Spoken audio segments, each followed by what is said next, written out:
امروز سرک های نایه سوم چون عقب خانه علم و فرهنگ سرک ریاست تامینات وزارت امور داخله، عقب حوزه سوم که به نام سرک لاجورد مشهور است،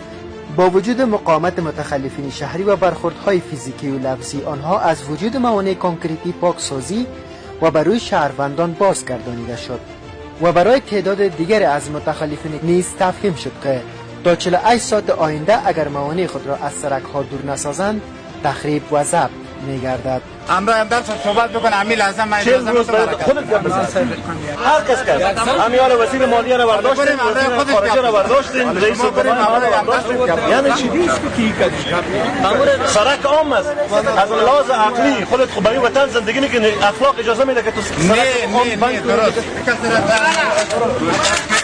قرآن اگه هیچ تو پولی مرداری تو بکن منو مرداری تو بکن گاردای جمعه خان همدرد است معامله که میثاق امنیتی میشه هر کس اما تو بالمقابل جاد مرداری تکلگیره باشه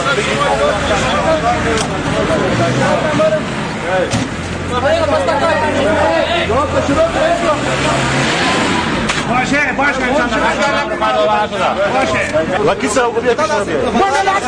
متوسط بیدار برباید برات کوزا او اصلا گو آشه چه که او ولا سوال او عامل صاحب لیاز خدا با نیاز جواب من کیو بپردگی عامل صاحب با قرآن خدا من میره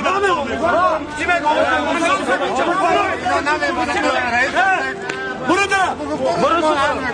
آن یا چپا کدر چه یا یک پای مر کنم ما برات جواب میکنم یا خوش میشه همون صبرو خدا را داری عامل صاحب بام برو کامرا پول چیدن مت کار ما برات میکنم عامل خوش میشه که تو برو اگه ما میره صاحب